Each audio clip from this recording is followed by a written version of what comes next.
Hai, Assalamualaikum guys, bersama aku lagi Faizanal. So dalam video kali ni aku nak kongsikan beberapa smartphone yang paling dinantikan yang akan dilancarkan pada tahun 2021. Smartphone pertama adalah iPhone 13 series. So iPhone 13 series ni memang sangat hype lah sekarang ni sebab banyak gila informasi leaks yang telah tersebar. Dan aku boleh katakan dalam 80 ke 90% lah informasi dia dah leak kan. Yang pertama korang perlu tahu mengenai iPhone 13 series ni adalah rekaan dia. Rekaan dia memang sama saja macam iPhone 12 series yang jenis berkotak, yang feel dia sama macam iPhone 5 apa semualah. So itu adalah perkara yang korang perlu tahu, dan pilihan warna yang mungkin akan berbeza yang akan membezakan antara iPhone 12 series dan juga iPhone 13 series. Macam biasalah kan, memang setiap tahun dia akan perkenalkan warna baru. Ada perubahan dari segi rekaan kamera untuk iPhone 13 series. Sebenarnya rekaan kamera tak adalah macam berubah 100% sangat pun, just 5 to 10% macam tu je. Untuk iPhone 13 dia akan ubah sedikit lah kedudukan sensor tu, lebih berlainan sedikit berbanding dengan iPhone sebelum ni. Dan untuk iPhone 13 Pro dan juga 13 Pro Max, dia punya sensor kamera kedudukan sama saja, cuma sensor punya size tu lebih besar sedikit berbanding dengan iPhone yang sebelum ni lah. So kat situ kita boleh nampak yang Apple mungkin akan memfokuskan lebih pada keupayaan kamera untuk iPhone 13 Pro dan juga iPhone 13 Pro Max. Selain tu dari segi dia punya screen masih sama macam iPhone sebelumnya, cuma notch dia tu lebih kecil sedikit lah berbanding dengan iPhone yang sebelum ni. So itulah antara perubahan yang besar yang Apple akan lakukan untuk iPhone 13 series dari segi rekaan, screen dan sebagainya lah. Dan juga mungkin akan ada minor upgrade in terms of dia punya software ke, kamera ke, MagSafe ke, water resistant dan sebagainya yang mungkin kita akan nampak pada iPhone 13 series nanti. Seperti iPhone 11 pada tahun 2019, Apple melancarkan iPhone 11 series pada bulan September kan. Tapi pada tahun lepas 2020, Apple melancarkan iPhone 12 series pada bulan Oktober disebabkan oleh ada pandemik COVID-19 dan sebagainya. Tapi pada tahun ni tak pasti sama ada bulan September ataupun bulan Oktober, tapi aku jangkakan sekitar September ke sekitar bulan Oktober lah Apple akan melancarkan iPhone 13 series. So mungkin awal bulan Oktober ataupun mungkin hujung bulan September, kita just nantikan. So itu apa yang aku boleh jangkakan berdasarkan pelancaran iPhone yang Apple lakukan pada tahun-tahun sebelum ni. Dan kalau korang nak maklumat lebih terperinci mengenai iPhone 13 series punya informasi, korang boleh tonton video aku sebelum ni. Aku dah buat info penuh mengenai leaks dia, rekaan, kamera, apa yang baru, apa yang kurang dengan iPhone 13 series. Korang boleh tonton video aku sebelum ni, okay? Smartphone kedua adalah Google Pixel 6 dan juga Google Pixel 6 Pro. So tiada lagi nama Google Pixel SL. So sekaligus Google menggantikan SL kepada Pro. Aku rasa macam pelik sikit lah kenapa Google buat macam tu sebab aku rasa SL tu dah cukup unik dan cukup bagus kot untuk jenama Google Pixel sendiri. So dia boleh membezakan lah antara Google Pixel punya smartphone dengan Android phone yang berlambak gila kan dengan nama Pro pun semua kan. So dengan SL tu aku rasa lebih bagus kot, tapi tak tahulah sebab benda ni hanya sekadar leaks dan rumor saja, tak confirm lagi selagi dia tak lancarkan kan. Mungkin dilancarkan dengan nama Pro ataupun mungkin tidak. Apakah perbezaan yang ada pada Google Pixel 6 dan juga Google Pixel 6 Pro nanti kan? Macam biasalah, untuk versi Pro akan dapat size yang lebih besar mungkin dan juga specs lebih bagus lah mungkin juga kan.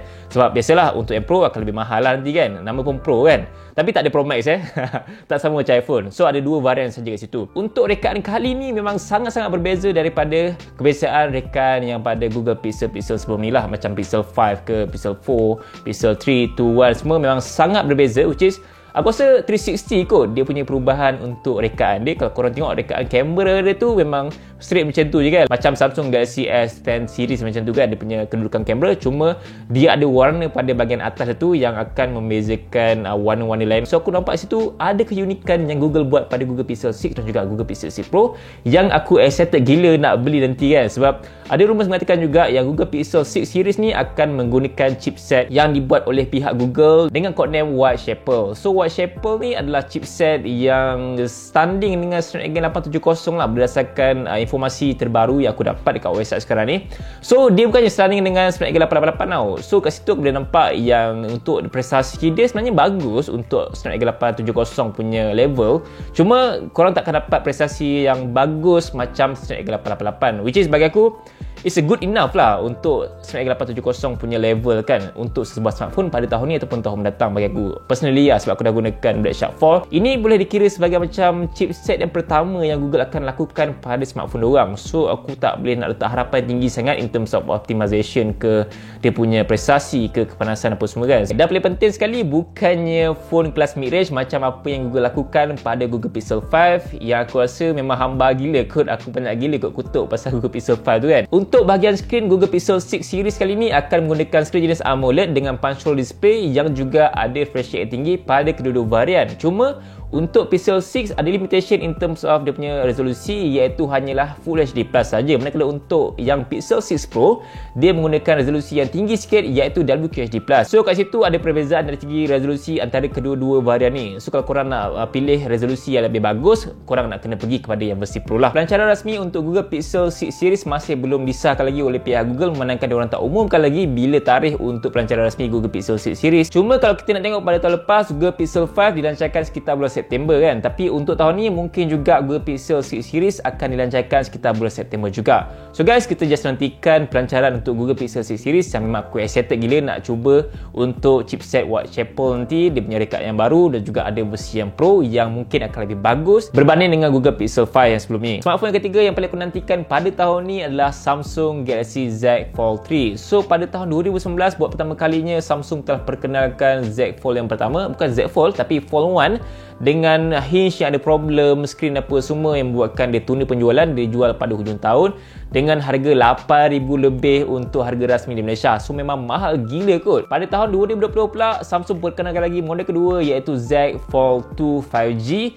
yang diorang dah perbaiki pelbagai jenis masalah skrin ke hinge dan pelbagai lagi, dan skrin yang luar tu pun lebih usable lah berbanding dengan yang pertama dulu kan. Harga pun lebih murah berbanding dengan Fold yang pertama. So itu paling penting sekali kot, sebab aku rasa untuk orang nak spend dengan harga 8,000 dengan teknologi baru tu memang orang akan fikir banyak kali juga. So dengan harga 5,000 lebih masa tu kot untuk yang Z Fold 2, memang aku rasa lebih ramai yang akan beli dengan skrin luar yang lebih okey macam S20 series dengan skrin dalam yang lebih bagus dan juga chipset Snapdragon lah. Untuk Z Fold 3 kali ni, yes, rekaan dia punya cahaya lipatan pun masih sama saja seperti mana yang ada pada Z Fold 2, cuma dia upgrade in terms of teknologi dia, which is untuk bahagian skrin dalam dia tiada lagi notch yang akan digunakan pada Z Fold 3, tapi dia menggunakan in-display kamera seperti mana yang digunakan pada ZTE S20 5G. Teknologi yang menarik lagi yang akan Samsung letakkan pada Samsung Galaxy Z Fold 3 ni adalah mungkin tiada lagi button fizikal, tapi digantikan dengan teknologi touch ataupun squeeze lah, seperti mana yang digunakan pada Vivo Apex, pada phone-phone yang tiada button fizikal macam Huawei Mate 40 ke Mate 30 Pro macam tu, aku lupa dah kan, tapi tiada button fizikal. So kalau korang nak adjust volume, just swipe je. Untuk power on off pula, korang just kena squeeze saja pada bahagian tepi untuk dia punya button lah. So tiada button fizikal, just squeeze ataupun touch ataupun swipe macam tu je. So itulah antara pembaruan teknologi yang mungkin Samsung akan lakukan pada Z Fold 3. Dari segi harga tu, aku rasa mungkin lebih kurang ataupun mungkin lebih mahal daripada Z Fold 2 lah. So chipset pun aku jangkakan akan menggunakan Snapdragon punya chipset lah berbanding dengan Exynos kan. Selain itu juga ada laporan menyebut bahawa Samsung Galaxy Z Fold 3 akan menyokong S Pen seperti mana yang ada pada Samsung Galaxy S21 Ultra. Cuma S21 Ultra tu tak adalah fully dapat sokong S Pen sebenarnya, tapi untuk Z Fold 3 mungkin akan dapat fully sokong teknologi S Pen lah. So itu antara yang menarik untuk Samsung Galaxy Z Fold 3 nanti. Untuk pelancaran dia seperti mana yang dilancarkan pada tahun lepas sekitar bulan September, mungkin juga pada tahun ni Samsung akan perkenalkan sekitar bulan Ogos ataupun bulan September macam tu. So kita just nantikan. Aku rasa banyak kot smartphone yang dilancarkan pada bulan September, Ogos ataupun Oktober kan. Smartphone keempat yang paling dinantikan pada tahun ni adalah Huawei P50 series. So lately ni memang kita kurang gila dengar mengenai smartphone terbaru pada Huawei ni. Ada pun teknologi IoT diorang lah, macam smart TV, smart watch, FreeBuds, ada komputer, laptop dan sebagainya lah, instead of smartphone terbaru kan. Aku rasa paling baru pun macam Huawei Mate 40 series ke P40 series macam tu kot kan. Lain-lain tu macam dah makin kurang gila kalau kita dengar dia punya hype kan. So untuk tahun ni Huawei akan perkenalkan Huawei P50 series dengan beberapa pilihan varian, iaitu ada P50, ada P50 Pro dan juga mungkin akan ada P50 Pro Plus seperti mana yang ada pada P40 series tahun lepas kan. So untuk P50 series kali ni akan menggunakan rekaan kamera yang memang sangat-sangat pelik. Korang boleh kongsikan pendapat korang dekat bahagian komen mengenai dia punya rekaan kamera untuk P50 series kali ni. So berdasarkan leaks dan rumours yang telah tersebar mengenai rekaan dia, memang untuk rekaan kali ni memang sangat berbeza daripada kebanyakan kamera yang ada pada smartphone sekarang ni ataupun daripada kamera smartphone Huawei yang sebelum ni. Tapi itulah, dengan rekaan kamera besar macam tu, kalau dia memberi kelebihan ataupun keupayaan kamera yang lebih bagus berbanding dengan kebanyakan smartphone sekarang ni, aku rasa dia maybe boleh tolak tepi kot in terms of rekaan, tapi kita tengok keupayaan dia kan. Nama pun Huawei P series series yang akan memfokuskan kepada fotografi. So aku tak hairan pun yang sensor kamera dia besar apa semua untuk keupayaan kamera nanti kan. So guys, kita just nantikan macam mana keupayaan kamera yang daripada Huawei P50 series nanti. Berdasarkan laporan bahawa Huawei telah mengesahkan yang semua smartphone diorang pada tahun ni akan menggunakan Harmony OS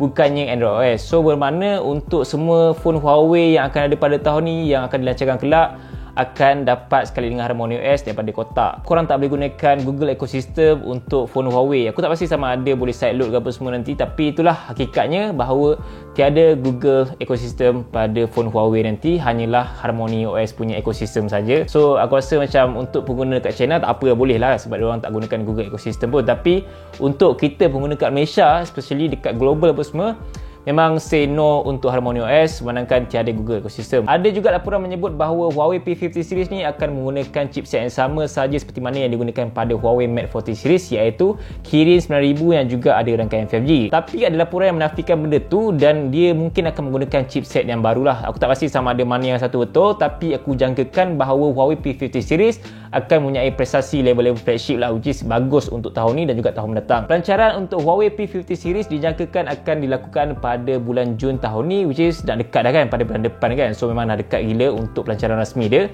dan kita just nantikan macam mana rekaan dia, specs dia, harga dan semua benda yang kita perlu tahu mengenai Huawei P50 series nanti. Okay, smartphone terakhir yang paling dinantikan pada tahun ni adalah Samsung Galaxy S21 FE. So pada tahun lepas Samsung telah perkenalkan S20 FE dengan specs yang cukup padu dan juga harga lebih murah berbanding dengan Samsung Galaxy S20 yang biasa. So ramai juga yang puji dan juga dapat sambutan yang hangat jugalah untuk S20 FE tu kan, sebab harga dia murah kot berbanding dengan harga S20 yang biasa kan. Untuk Samsung Galaxy S20 FE ni, dia punya rekaan tu memang hampir sama saja seperti mana yang ada pada Samsung Galaxy S21 yang biasa, cuma mungkin akan ada pilihan warna yang lebih unik dan warna barulah untuk S21 FE nanti kan. So untuk dia punya skrin akan menggunakan skrin jenis Super AMOLED ataupun maybe Dynamic AMOLED dengan saiz yang lebih kurang macam S21 yang biasa, dan juga skrin flat dan ada refresh rate yang tinggi iaitu 120Hz. So untuk chipset dia, ada laporan menyebut bahawa Samsung Galaxy S21 FE akan menggunakan chipset Snapdragon 888, which is bukannya Exynos punya chipset, dan juga mungkin dekat pasaran Malaysia dia akan masuk